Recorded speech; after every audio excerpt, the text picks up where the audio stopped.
What if the problem isn't the world, but how much of the world you carry inside your head? Not just what you know, but what you're reacting to, what you're tracking, what you feel obligated to have an opinion about at all times. Iran, Ukraine, political fractures, religious tensions, economic uncertainty, climate reports, market swings, cultural flashpoints. One headline replaces another before you've even processed the last one. One person explains it, another disagrees, then someone reacts to both, and someone reacts to that reaction. At some point, you're no longer following events, you're following people reacting to events. Congratulations.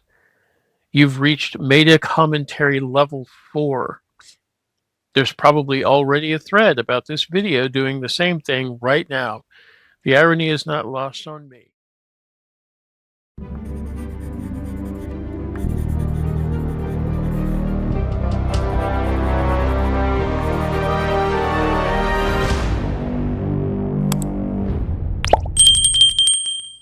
Legacy media is fading.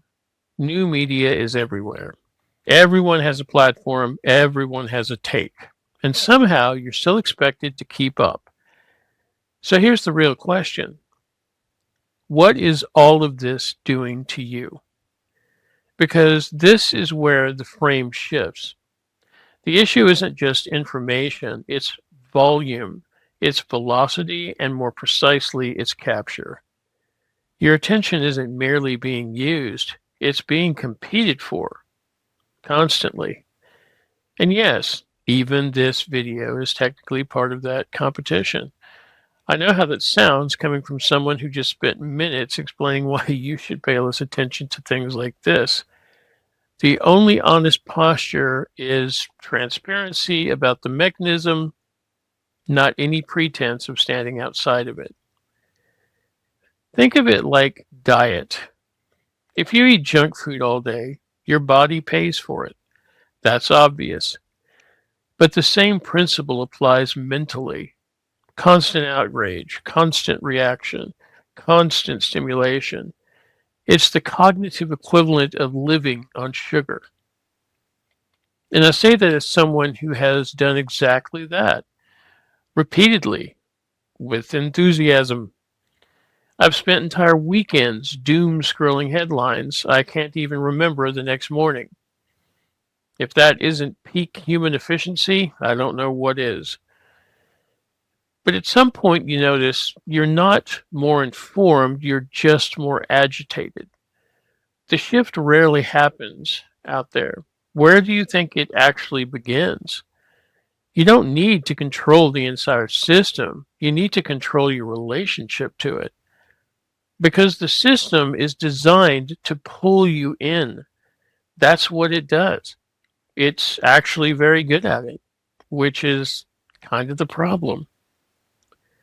So the practical question becomes, where do you draw the line? Not as a permanent rule, not as a full life overhaul, just as an experiment. Pick a bounded window of time, a day, half a day, even a few hours.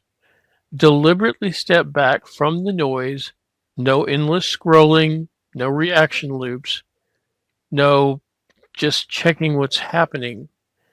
No apps blocked, no grand detox. Just deliberate non-participation for a defined period. You already know what's happening. The world will still be there.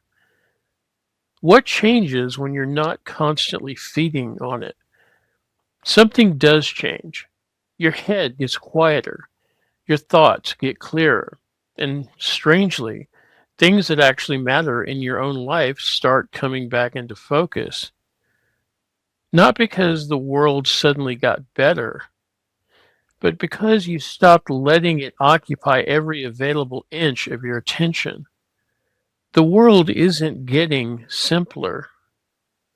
It's getting louder, more fragmented, more immediate, and that isn't going away. So the goal isn't escape, it's understanding. That's what this channel exists for.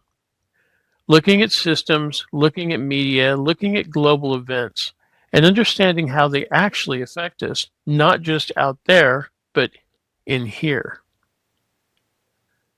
Because if we don't understand that, we're just reacting.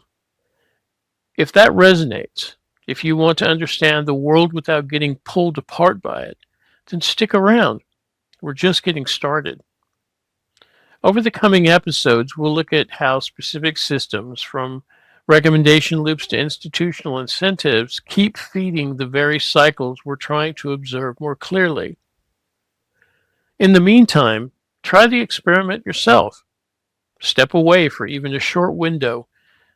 Notice what shifts, what happens when you do. Let me know below. I'm genuinely curious what you observe.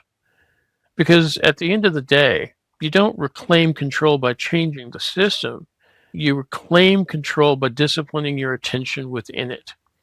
And that's where meaningful engagement with the world can finally begin.